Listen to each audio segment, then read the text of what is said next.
तो hello guys, आप लोगों का स्वागत है एक और नए चैप्टर में। तो चैप्टर 37 के स्टार्ट में हमें सिस्टम के नोटिफिकेशन को दिखाया जाता है। उसमें लिखा होता है कि आपने जो द ब्लैक क्लाउड फ्लैग है वो वाला क्वेस्ट पूरा कर लिया है, तो इसके लिए आपको 500 ट्रेडिंग पॉइंट्स मिलते हैं।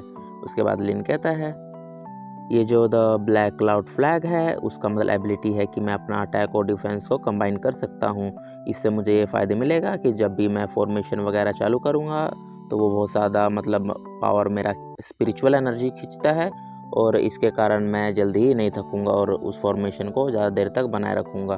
उसके बाद लिन सिस्टम खोलते हुए कहता है चलो मैंने ये को अपने डिसेबल तो बना लिए, तो उसके लिए कुछ शॉपिंग की जाए। उसके बाद लेकिन तभी लिन को याद आता है कि अरे मुझे ब्लैक क्लाउड फ्लैग को भी तो रिफ़ाइन करना है, तो उसके बाद वो उसे रिफ़ाइन करने लगता है। उसके बाद थोड़ी देर बाद सिस्टम से नोटिफिकेशन आता है कि रिफाइनिंग सक्सेसफुली हो गया है। और उसके बाद मतलब उसमें दिखाया जाता है कि इसके साथ यहाँ पर एक मैप भी है। लिन कहता है कि मतलब इसमें एक मतलब मैप भी है, इस मैप के कारण मैं यहाँ पर मतलब नहीं खो जाऊँगा और मुझे ये और बाकी सब को ढूंढने में ज़्यादा मुश्किलों का सामना नहीं करना पड़ेगा।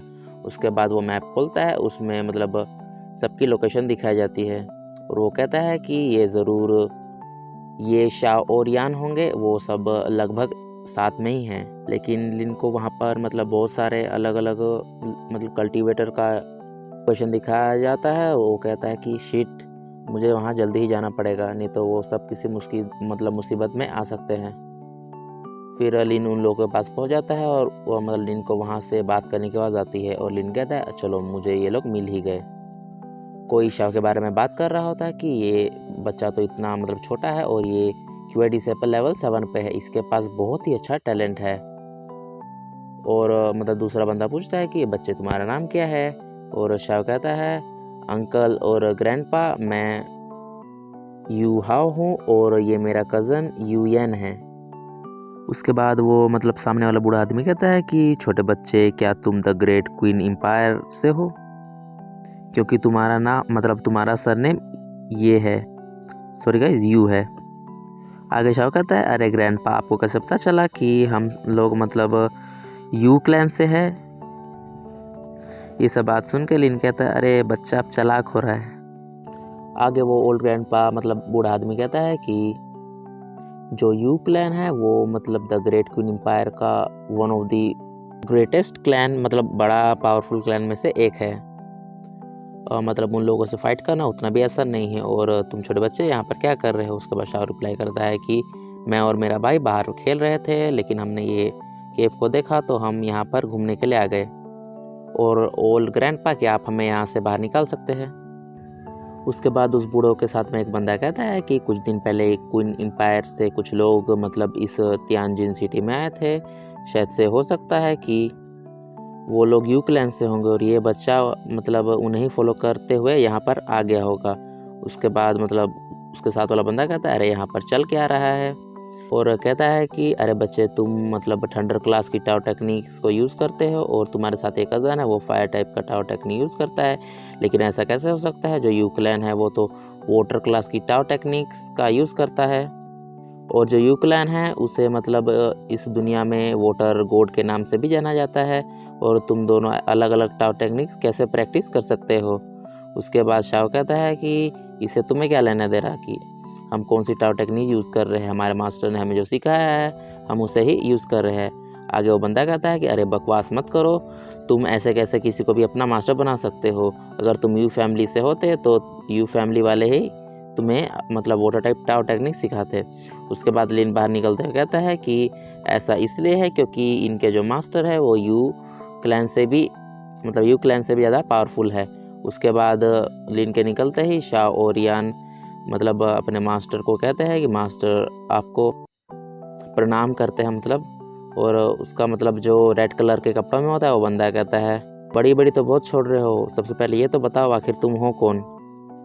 लेकिन लिन को इससे घंटा कुछ फ़र्क नहीं पड़ता है, वो डायरेक्ट ये के पास जाता है और कहता है कि मुझे नहीं पता था कि तुम मतलब जो पहले वाली मेड्रन मिस बिंग यून के बेटे होंगे।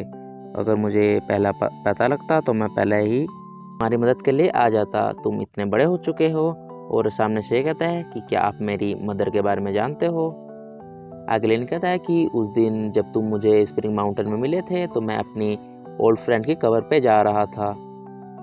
अगर मुझे पहले पता होता कि तुम मिस बिंगयू के बेटे हो, लेकिन मैं तुम्हें पहचान नहीं सका। तो मोंग का मतलब मैं शुक्रगुजार हूँ उस मोंग ने मुझे बताया था जो टेंपल में रहता है कि तुम ही मिस बिंगयू के बेटे हो, और मुझे देख के बहुत ही अच्छा लगा कि तुम अपनी माँ की कब्र को बहुत रिस्पेक्ट देते हो। आगे ये कहता है आखिरकार इस दुनिया में ऐसा कोई शख्स तो है जो मेरी माँ को उसने याद रखा है। आगे ये कहता है आप जो कोई भी है, मेरी माँ ने आपके बारे में मुझे कुछ नहीं बताया, लेकिन आप मेरी माँ को जानते हैं तो मैं आपका शुक्रगुजार हूँ मेरी माँ की तरफ से। उसके बाद लिन कहता है कि मैंने तुम्हारी माँ से पास्ट में प्रॉमिस किया था कि अगर तुम चाहो तो मेरे होने वाले सक्सेसर बन सकते हो और मैं तुम्हें सब कुछ सिखाऊंगा। मैं तुमको बहुत ही अच्छा कल्टीवेटर बनाऊंगा। आगे लिन पूछता है जू ये को कहता है कि क्या तुम चाहते हो कि तुम मेरे डिसेबल बन जाओ। आगे वो एलिमेंट सेक्ट का एक बंदा कहता है कि यंग लॉर्ड ये आप मार्कस ऑफ जुआनजी के बेटे हैं। आप किसी को भी ऐसे ही अपना मास्टर नहीं चुन सकते, और भविष्य में आपके साथ कोई भी डिसीजन लेना है वो मार्कस ही ले सकते हैं। आगे वो बंदा कहता है कि जो मिस बिंगयू है वो बहुत साल पहले ही मर गई थी, और वो बस मार्कस की एक रखेल ही तो थी, और उसके पास भी इतनी पावर नहीं थी कि वो तुम्हारा कोई मास्टर चुन सके। तुम्हारा डिसीजन सिर्फ मार्कस ही ले सकते हैं। आगे लेन गुस्से में कहता है कि तुम होते कौन हो कि ये को अपना डिसीजन कैसे लेना है। आगे लिन कहता है उन एलिमेंट सेक्ट वालों से कि तुम लोग क्या जानते हो कि ये दुनिया कितनी बड़ी है। तुम सिर्फ मार्कस ऑफ जुआनजी को ही जानते हो, तो अब तुम्हारी इस दुनिया में रहने की इच्छा नहीं हो रही है मुझे लगता है। आगे लिन वही शायद से अपना गोल्डन बॉल निकालते हुए कहता है कि मैं बोल रहा होता हूँ तो अब तुम लोग चुप हो जाओ।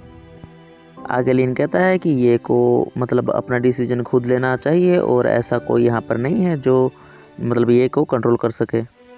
आगे लिन कहता है कि जो लिन के पिता को कह रहा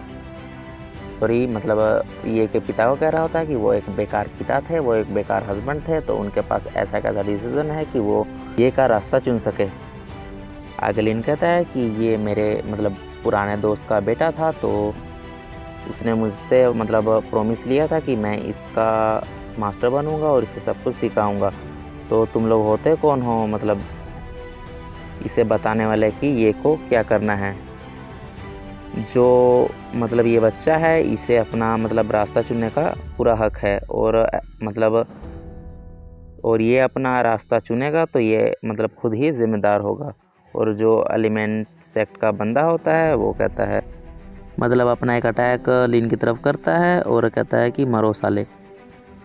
आगे ये कहता है कि जल्दी से इसे डॉज कर लीजिए, उस लाइट के संपर्क में मत आना। लिन उसके बाद अपना 24 हेवन सेंट फॉर्मेशन ओपन कर लेता है, लेकिन वो जो एलिमेंट सेक्ट का बंदा होता है उसका अटैक जाके उस मोंग को पूरी तरह से घेर लेता है, और वो कहता है कि तुम्हारे पास ट्रिक्स तो है लेकिन ये ट्रिक्स कुछ नहीं कर सकती है।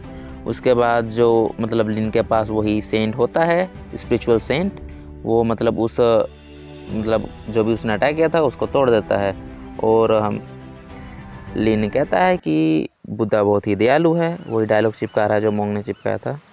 उसके बाद सामने वाला बंदे के मुंह से खून निकलने लगता है, और लिन कहता है कि यहाँ पर कोई नहीं है जो मुझे रोक सके। तो इसी के साथ होता है चैप्टर ख़त्म। तो मिलते हैं एक और नए चैप्टर में, तब तक के लिए बाय बाय।